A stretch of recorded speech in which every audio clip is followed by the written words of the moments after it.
So, welcome to my class. My name is Getulio Demalfi. I'm out of the Mid-Realm. I've traveled a lot around the known world. I'm currently living in Atlantia. It's the fifth kingdom I've lived in, but I'm still a Mid-Realmer.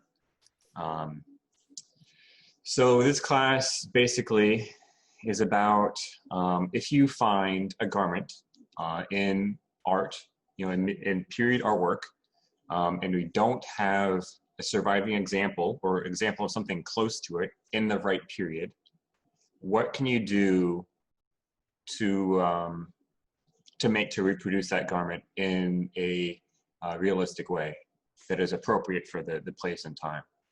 So is my slideshow showing up for people? It's showing up over here. Yep, I got it. Okay, wonderful. So I'll just start get going. So here's a pretty good example.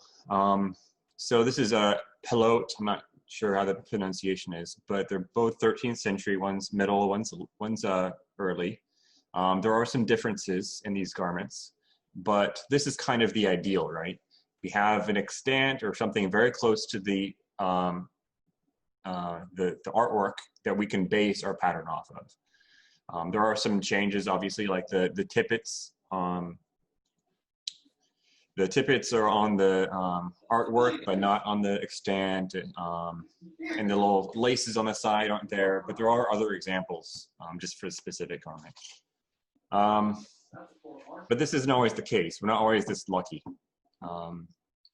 So the next one, this is the kind of example that we're going to be going over during this class. This is a late 12th century hood.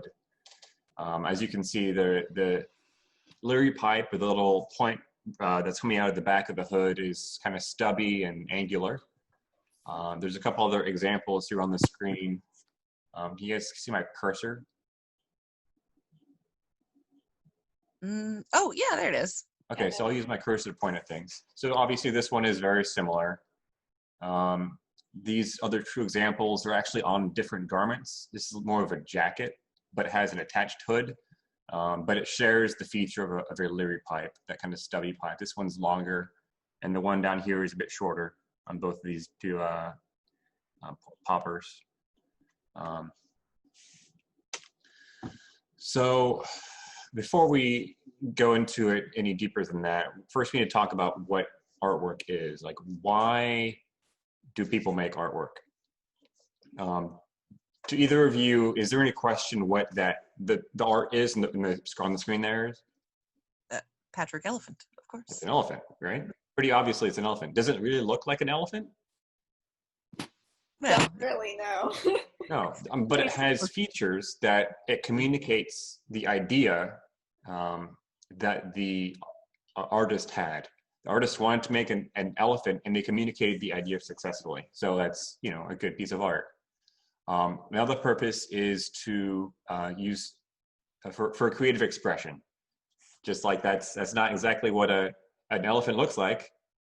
The artist is creatively expressing themselves within the subject of an elephant, right? And also to demonstrate wealth. Why did the artist use so many colors? Because they had that many colors, and it's fun, right? And it's also a demonstration of all the resources they have at their disposal put into this elephant. Okay, does that make sense? Yep. And this carries over to medieval things as well. A lot of the Middle Ages and the aesthetic is portraying yourself in the best light possible, like showing how much money you have. And that goes into artwork as well, be it sculpture or illuminations or paintings or murals, anything. How much the patron could afford is reflected on the patron. So just like I alluded to with that illustration of the elephant, artwork is not a photograph. There are other factors going into it than the reality of the world that the art was made in. So if you look at the the dress here on the left and the dress on the right, they both have plaid dresses. They're very similar in cut, but there are differences, right? What are some differences that you see? Between I mean, the besides the collar, I mean, it's a different dress. Yeah. Between the two, the waist on the illustration is obviously going to be slimmer due to, obviously, the standards of fashion of the time. Okay. Got some maybe some pleating differences or some gathering differences. Sure. The lines on the illustrated dress are smoother, right? They both have taper, sleeves that are fitted to the arm, but obviously on illustration you can just ignore the wrinkles.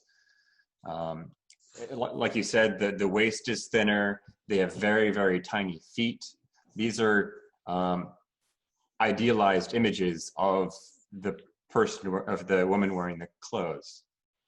So we have to take illustrations with a kind of a grain of salt. We can still take hints for like the silhouette and truisms about the garment from the artwork, however. So like the square shoulders, they both have square shoulders, right? You have fitted sleeves, both have fitted sleeves. You can see the next layer of garment peeking out of the the collar and the cuff, things like that. And the lines of buttons, all of those things are not going to change because of the stylized depiction of the figure. Okay. Here's an extreme of that. Is there if we were trying to reproduce the clothing that's being depicted in this art, is there anything useful that we can get? You've got some uniformity, so probably jeans, denim. Okay, so they're all wearing the same color garment on the bottom half. Mm-hmm. What garment is that? Probably jeans. Jeans, Yeah, okay. Probably jeans.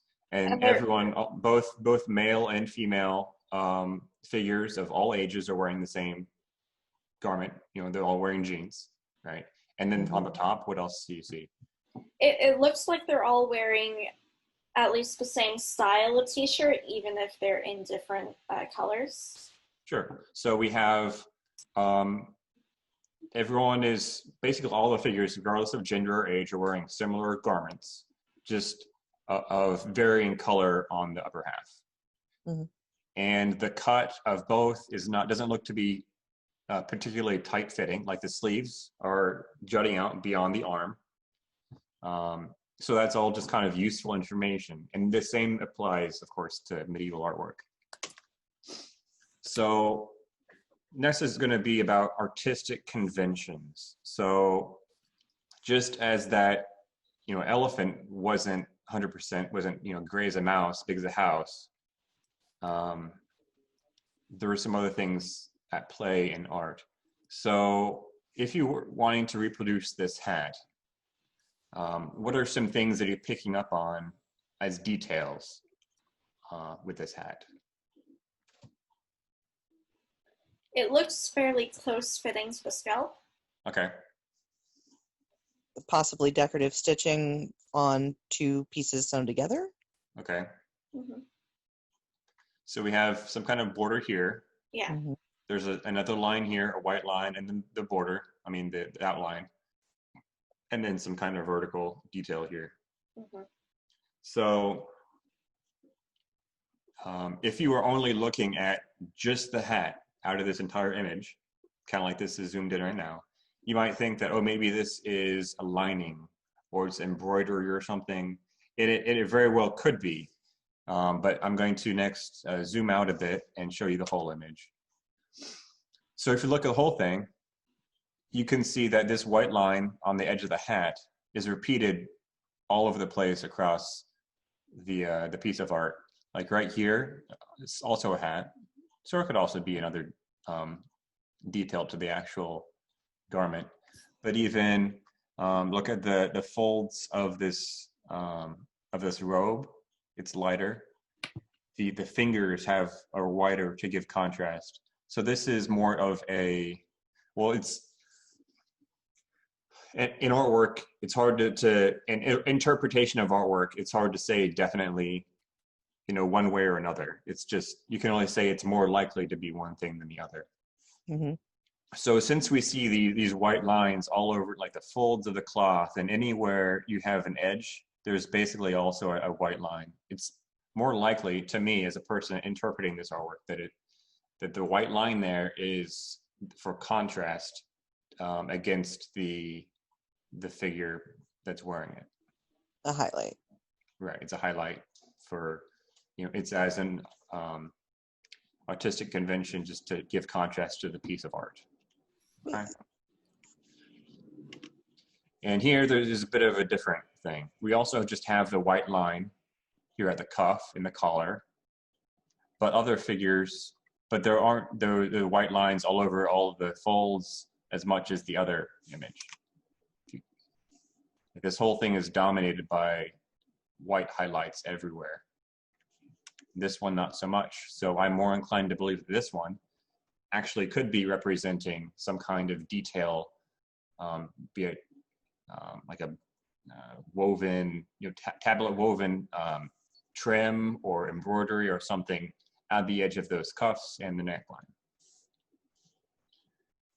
Does that make sense? Mm-hmm. Mm-hmm. So while I'm here, what are some features of, let's just talk about this garment so far, that you can see? Doesn't seem like it has a shoulder seam where you get one on the girl below. This? Like at the armpit. That could just be folds. It's hard to say where seams are a lot of the time. Yeah. But you can say, okay, so these sleeves, they're fitted to the arm, so they're not baggy. They don't have tippets or whatever. You have a simple collar line. You have the bottom is kind of like the skirt kind of widens at the skirt, and it goes down to just above the knee. Yeah. And then you have the next layer of garment showing underneath it, right? This one, in contrast, the under layer goes all the way to the wrist, but the upper layer ends at the elbow. The upper layer is more baggy, but the under layer, while it is more fitted in circumference, it looks like it's longer than like the fingertips, and it's bunched up. I don't know if I can do it with mine, but it's kind of bunched up like this. And this is actually something that we see in some surviving garments of this type. And the same thing down here. You have perhaps more voluminous under layer than the outer layer. And you have some detail to the very fitted leggings. Okay. So in this one, we can actually see another detail. This here, the black line here, they could indicate pleats or a gather here at the front, which is again another feature that we will see a bit later when we're talking about the surviving garments. If there's anything else on this image. Okay, so next up is what's on the screen, obviously, the reasons for using colors and period on artwork. So the reasons that go into an artist using a particular color on a piece of art are not the same reasons that someone making clothing would use to answer the same question. So art, especially in the Middle Ages, again, wasn't there to show life how it was. It was a status symbol, how much money the patron has. So factors that can go into that are what pigments are available locally, or based on where this is in the world. Compatibility of pigments with one another. Some of them just don't agree with each other, and they won't mix right. The budget. It can actually be in the contract of the the artist and the sponsor what colors will be used. And then there's religious symbolism. For instance, Mary is always or usually depicted in blue, and Jesus as a baby is depicted in pink. And there's various other symbolisms that will change based on your place and time. So checking those literary references, if you have them, can hopefully let you kind of weed out those references. So next we have the decoration as shown in artwork. So at the top, this is Roger II of Sicily. He was king of Sicily. Obviously, it's just a mosaic. But the clothing that he's wearing, apart from the borders are very, very wide. But like this pattern here on the sleeve, that's not particularly complicated.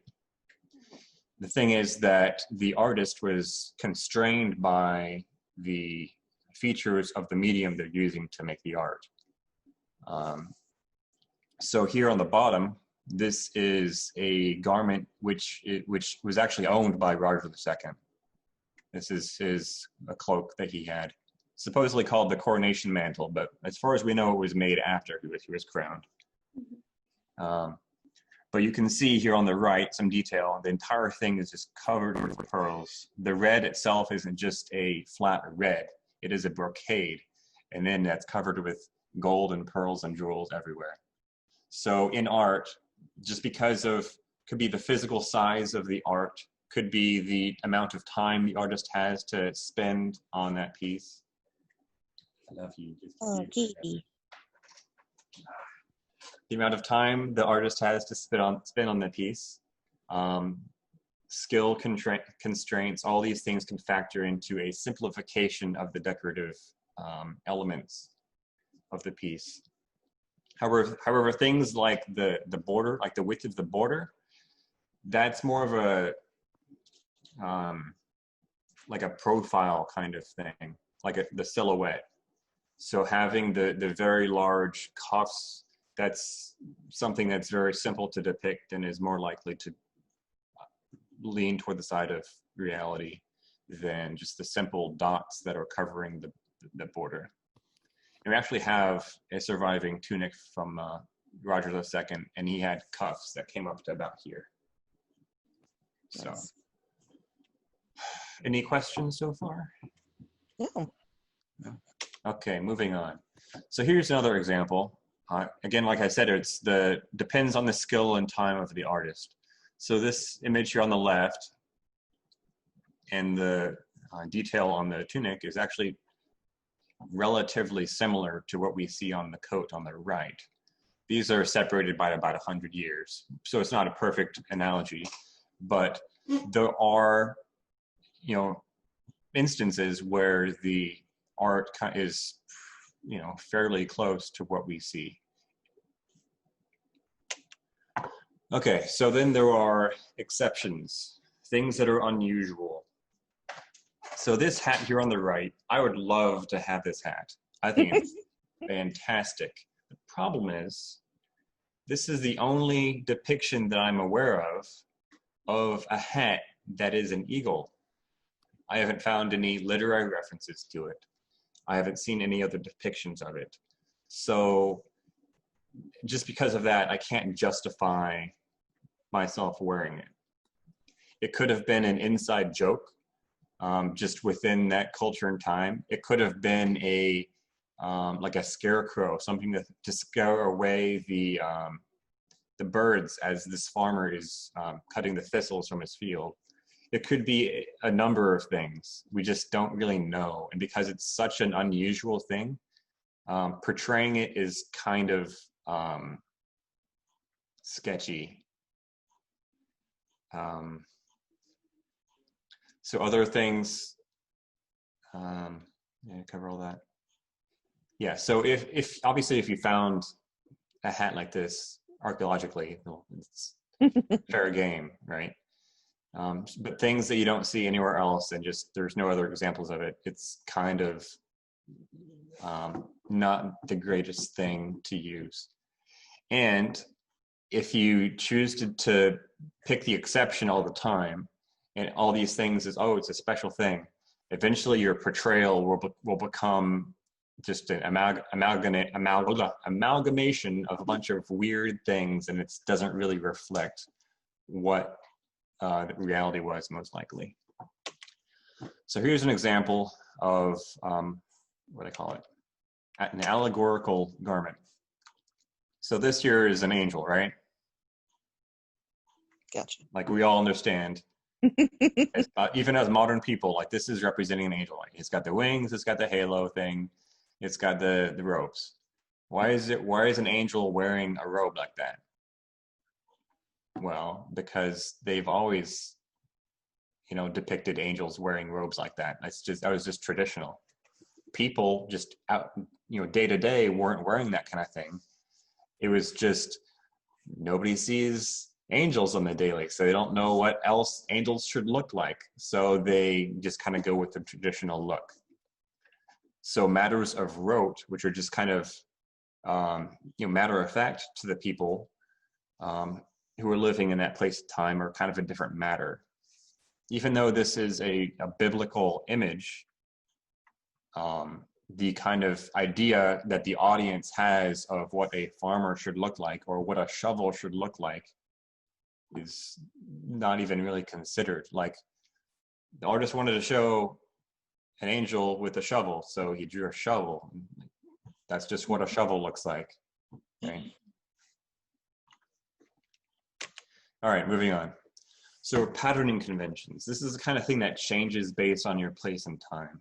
And this is how we can kind of approach how to make these garments that we don't have surviving, examples of the best we can. So using those clues, like I talked about before in the talking about the artwork, we're going to kind of put together a toolbox of all the things that the person in period had to construct their patterns to try to approach the right construction. So whenever you're doing this, you want to try to use the same materials if you can. Like if you're trying to make a woolen garment, we'll look for more woolen garments because some of the techniques change.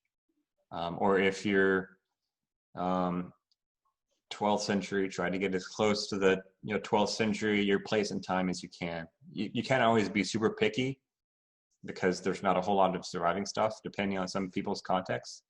Yeah. But just do the best you can. Or you may have nothing and you can just get the closest you can find. So again, thinking about this hood, the profile of it, right? You have a wide open face. You don't have like the Kenny from South Park thing going on. Like it's not all the way out here. The hood isn't out here. You've got a pointed Leary pipe that's standing straight out, and you have a cape that kind of comes down to mid to upper arm. That's fairly straight across the chest. So these are some surviving garments. This is the so-called tunic of St. Louis, who was one of the kings of France. Middle 13th century. It was in Notre Dame de Paris. So here in this pattern, you can see everything's very angular. Trapezoids, the body is a single piece, but the godets here on the front and back are pieced together and they're inserted in the front. So it would be right here. And the top of those godets are pleated. But this is a linen garment. Next, this is the cowl of St. Francis, or supposedly of St. Francis, mid to late 12th century, early 13th century. So again, we have a lot of piecing, not so much set-in sleeves, but there is a bit of curves to the set. They're kind of set into the gores or godets on the side, but it's not really. It's kind of weird how to describe that. But again, it's very angular in design. So this is an example of when you might want to look for more information. So this is tunic of Roger II, the same guy we were talking about earlier. It's a very, very fancy, these are the cuffs I talked about a bit ago. Yeah. I couldn't find very good information about the pattern. I'm not sure if it's been really studied that well, or it could be that all the good studies are in Italian. I just don't speak it. But this is the best kind of breakdown that I could find on the pattern.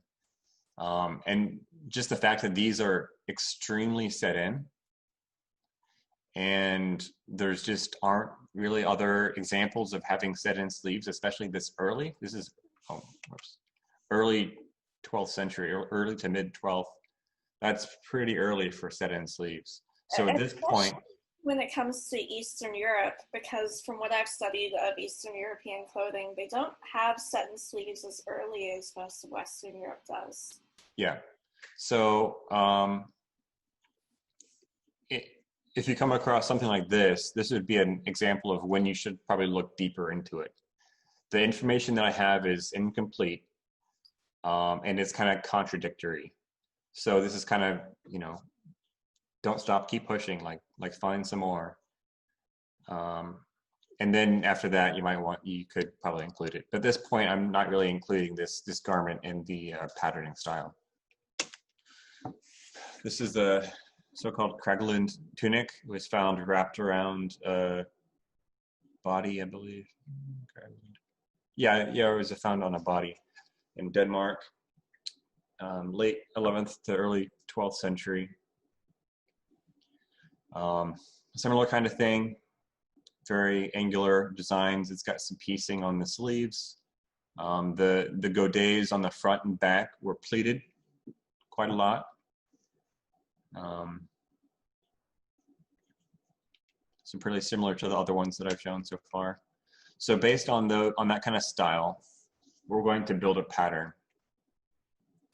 So this is again what we're aiming for. We want kind of a longer cape, short leery pipe, and an open face. So these are some of the closest hoods that I could find to my target place and time. I really don't know how to pronounce that. Skroljaham, something like that. 11th century hood. That's pretty close. It's about 100 years off, but it's not that bad. The patterning is pretty similar to what we're showing about. We're just talking about. It's all angular, although it does have squares instead of more triangles. But it could be a good starting point. The next hood that I have here is from Greenland, Norland 65. This one has the kind of Kenny long face deal going on. The leery pipe is different, and it has curves on the pattern. And all that is kind of stuff we don't really see on the 12th century style, but we'll keep on moving. This is the next one. The overall shape of this, it is two pieces. There's a left and a right, and then a gusset on each shoulder, and the leery pipe. But the overall shape of each side is pretty square. So it could also be a decent starting point besides the Skroljaham, or however you say that. So based on these, and keeping the patterning techniques in mind, I made a couple options of possible patterns. So this is the first one. So just like let me go back a few. That's right. So here on the Kragelund, you can see the,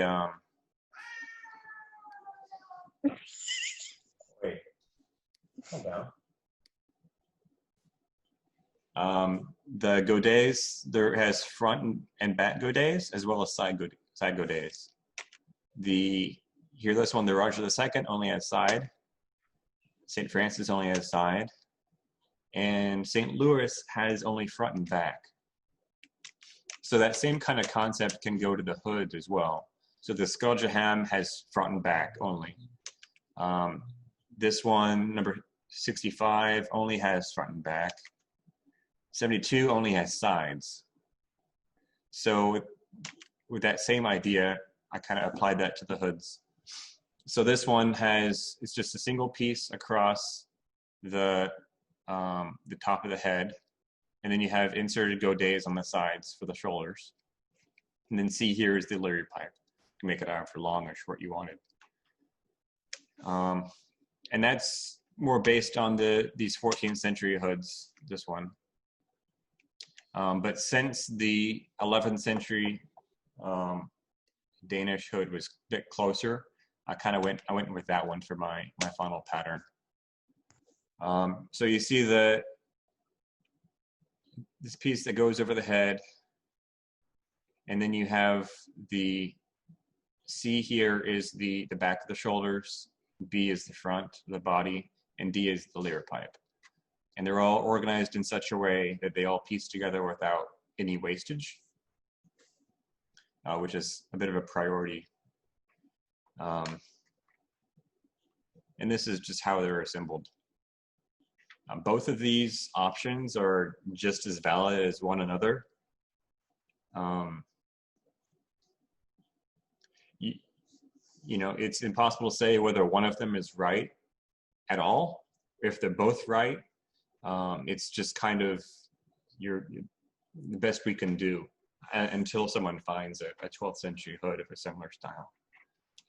And if you do this process, it's important to say that this isn't really a historical hood. Well, speaking about this, it's not really a historical pattern, but it is a pattern which you extrapolated from other patterns to match the appearance of clothing and artwork, which is a bit of a mouthful. So there's some sources. Awesome. So do we have any questions? No, that was really cool. Okay. We don't do just a ton of historical recreation, although funny enough, we do make a hood that is not terribly dissimilar from that, but we make it to pair with masks, so it's a little bit bigger. Okay. I just got through making like 12 of them.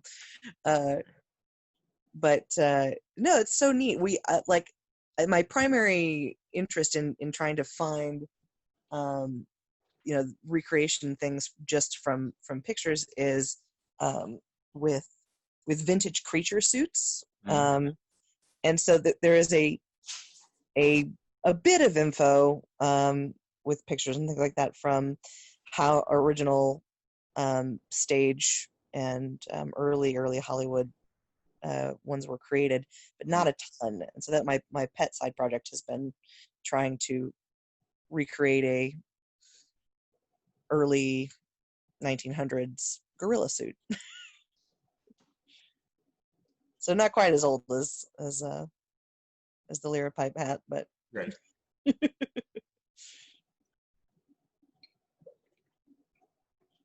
Also, do you have any questions? Not really. A whole lot of this has been similar to my logic in recreating what I've seen in manuscript art with regards to recreating a silhouette and such. Mm-hmm. And so much of it has been just minimizing the amount of fabric waste, because that's the main line of logic I try to recreate. Right. Let's see, make sure, I'll check my notes, make sure I didn't forget anything I meant to say. Right. Let's see. Just conventions, using color. So in the, when I was talking about the downgrading the decorations on surviving garments. Let's go back. You can kind of see that here at the beginning. There we go.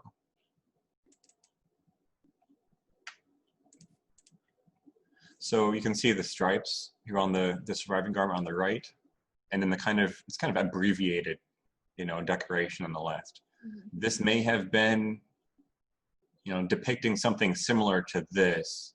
It's just the artist didn't have the time or the skill or the space on the page to depict the entire pattern. Instead of interpreting this as, a couple lines with some zigzags, it's more of stripes with some kind of decoration on it. We also see a visual shorthand for this a lot with 2 lines of circles between them. Yeah, absolutely. I think that was on the Roger collars. Yeah, kind of like this. We have the 2 lines and the circles in between. Like, that's a super common visual shorthand Yep. for there's some kind of embroidery here. Exactly. Right. And it could have been, beadwork like this, or embroidery, or tapestry weaving, or whatever. It's just impossible to know based on the artwork. In that case, if you want to add detail or decoration to your garment, it's better to look at extants, even of a different type of garment, for clues of what to put on it. Mm-hmm. Like this hat, where'd the hat go? Like that hat, this line here, it could be a seam line. That's it. It could just be contrasting thread, or it could be embroidery and pearls. It's just hard to say. But my instinct would be to just look at the extants, and if we can see, embroidery and pearls put on a garment in a line like that, then okay, it could very well be that. Then that'd be more likely, but it's kind of hard to say. And just like the hatching on this, it's some kind of decoration. Yeah. Let's see what else I forgot. Patterning conventions, outliers.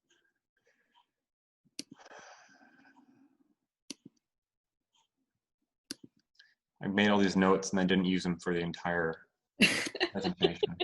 Isn't that always how this goes? Right. Yeah.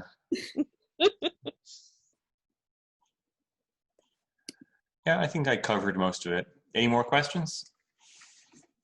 No, thank you. That was awesome. Yeah. That was great. Alex, do you have anything? Because I know you're less knowledgeable about clothes than... No, sorry I came in kind of late to that, but I didn't really have any major questions. It's kind of a perspective I've not really thought about before because I'm very new to looking at extants and artwork and trying to even think about recreating it. Yeah. Well, yeah, just because you're new doesn't mean you can't do this kind of activity. Exactly. You can certainly, any kind of garment, if you don't see if you can't find surviving examples of what you see, you can still kind of make your way through it. As long as you get the silhouette, that's kind of the main thing with a lot of clothing. Like with what I'm wearing now, like the seams kind of disappear. Same here.